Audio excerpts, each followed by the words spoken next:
Welcome back, and wow, Brad, we're almost there. We're on video number 9, two topics left, two questions left. And question number 9 that we'd like to answer for you on this video and really get you thinking and strategizing is how will you get publicity? When you write that book, when you publish it, when you launch it, now you want to get people to buy it, you want to get people talking about it, you want to get some of that virility Brad talked about in the previous lesson. How can you get publicity? And we're going to talk about two concepts here. Well, it's one giant concept. We're going to break it into press releases and having your media pitch. Your press release was great, Brad. Why don't we start with that as an example, and we'll Okay. build from there. So, talk about a little bit your press release, how it was titled, how it was written, because I think there are some very important lessons on how to do, and then for people that didn't follow your your format, how to not do press releases, because you can certainly waste a lot of money doing a really boring press release, which yours wasn't. So let's talk about it. So yeah, again, this comes back to this is similar to the book title discussion, right? You've got to be provocative here. Now, assuming you've already got a provocative book title, you need to create a press release that's equally, if not more, provocative.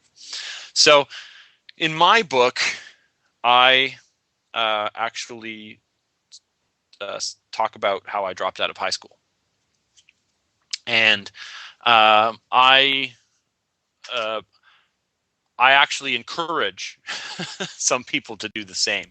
I don't think that that's for I don't think that that's for everyone, and I'm not like everyone should leave high school, but I really have a negative opinion about public school. I believe that it's a training ground for factory workers and that it's designed to train you to work in shifts and to train you to deal with office politics and all the other kind of shit that we deal with in life and in a job, in a crappy job. And I don't believe it's a great place for entrepreneurs to learn to become entrepreneurs. In fact, when and again, I don't want anybody to hear this and be like, oh, Brad hates teachers or whatever, right? But like when people who have a salary and a unionized job are teaching you, they're teaching you from their view of the world, which is a salaried unionized job.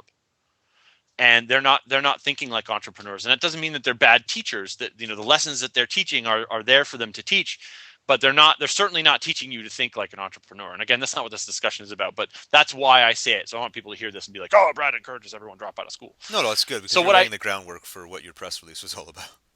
yes, I am. So I basically wanted a headline for my press release that would be juicy. And I learned this the hard way. I've done press releases that were like, Canadian entrepreneur releases new business book. Would you open that? Would you click on that link? I don't know No. anybody that would. Okay. So what I came up with, in fact, I came up with the headline and then I went to the writer, right? And you can brainstorm with if you have a good journalist you're working with, you can brainstorm your press release title with them. But the press release title I went with was Canadian business author encourages students to smoke pot and drop out of school. Now, again, you have to be willing to go. You don't have to go as deep as I do in terms of controversy, but hey, it works, right? And a little SEO tip: publish the press release on your own website, your own blog, before you put it out on like PR web distribution or something like that. You'll get more Google love for that. Just a little tip. You'll be the first publisher of the content. It's a good little thing to do. And then, so normally people do the press release and they'll distribute it through PR Web or one of these other organizations, and then that's that. They'll stop. What you need to do is you need to print out your press release. You need to format it to the way it should be formatted. You need to FedEx that press release along with a copy of your book to various editors at different periodicals that you may want to pick up and talk about your book. You want to personally email that press release to your local news media because they might be interested in the fact that you've written a book because it's local. You might want to forward it to podcasts. One of the things we did. Now we paid for this, but one of the things we did on launch day was, who Kevin Smith is. He's a famous comedian. He has a very popular podcast. Someone suggested we advertise on his podcast. We got coverage on his podcast on launch day. But after the book was launched, I actually had an assistant who works for me contact all kinds of podcasts that were about everything from business to marijuana legalization and everywhere in between. Right? And there's like a huge gap in between those two. So there was a lot of leeway. So I'm talking to like college radio shows on the phone. I'm calling into like, the like National Organization for the Reform of Marijuana Laws podcast. I'm talking to like Occupy Wall Street protesters.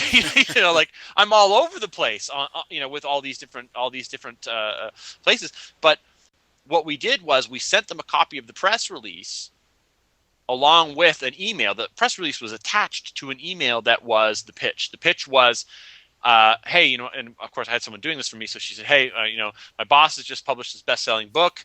Here's a press release about the book. Here are the topics that he'd love to chat on your show. Doesn't have to be all about the book. Could be about business. Could be about entrepreneurship. Could be about working from home. Could be about pot. Whatever. He's willing to talk about these topics, and one by one they start calling back, and they do. But you have to go laser in, right? Every time I've done a proper press campaign, I've done the broadcast route, right? There's the shotgun approach, right? That only goes so far because everybody's doing the shotgun approach, right? So your press release gets stacked with so many others. It's very hard to get noticed with that shotgun approach. You might, but it's not as easy as it used to be. So have PR Web or one of these other distribution services fire the shotgun for you, but then pull out your sniper rifle and start finding individual places that you want to laser in on and go after. And those places are going to be more receptive because if you think it's right for them, they probably think it's right for them, right? So you're not going to get noticed by, like, if I do a press release through PR Web, and I can't, and 100% of the time this isn't always true because it's happened to me where I've done a press release through PR Web, my local newspaper sends me an email saying I want a copy of the book so we can review it. Right? So that can happen, but for the most part, you have to go bang on their door. They won't notice the press release unless the right combo of words. Like, I'll give you an example. My wife Claire published her first vegan cookbook, and we did a press release, and it was actually a pretty boring press release. It was one of these, like, before we knew what we were doing with book launches, it was like, Canadian author releases vegan cookbook. It's like that was the press release title. But we got all these replies from that.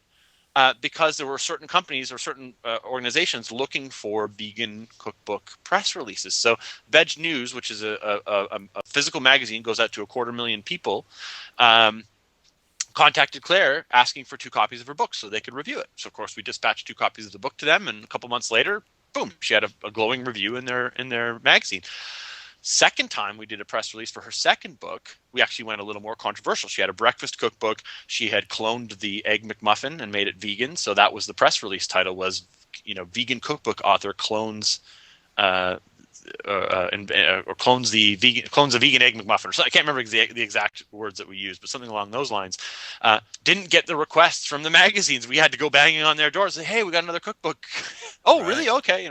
So don't always expect your phone to ring. Pick up the phone and make some calls or get on email and get in people's faces. You need to actually pitch. You need to sell your stories.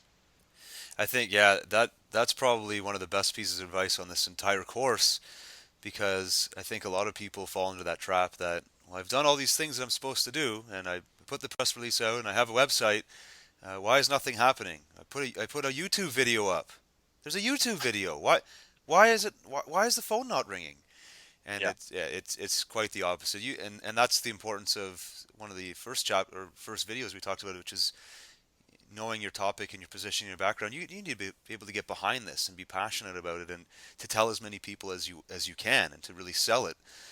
Because in some cases, and probably in most cases, that's going to be the thing that makes or breaks your book. Now, of course, your press release for the Chronic Marketer was probably controversial enough to get you lots and lots of calls, but still, you talked about, you had a staff member, you had somebody working for you, banging on a lot of these other doors to get you, these podcast opportunities or exposure opportunities, and that in itself was a great tip, because even think 20 years ago, or I mean, if you had a new book, you'd be calling up radio stations and trying your best to get interviewed. Now there are so many forms of communication. There's so many of these, alternative forms of media where you can get in front of audiences that never existed before. So it's never been easier to get exposure to your book. And it's a matter of doing everything that Brad's recommended on this. And just podcasts alone could probably make or break your audience. Never mind the fact that you could also be getting into newspapers and on TV and on radio stations. Now you've got all these other opportunities as well with blogs and podcasts.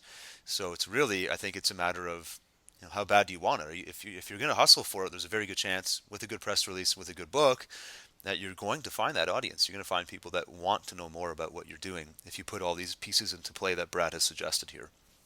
And don't frame this stuff like cold calling, right? Don't think of it as like you would cold calling customers. When you're cold calling the media, that one opportunity, that one yes, right? If you made 100 requests in a day and only got 2 responses that said yes, those 2 responses are going to be so valuable to you that it was worth the entire day of rejection, right? It's because you're going to get a lot of people responding to you saying not interested, go away, all that kind of stuff. They get inundated with these requests.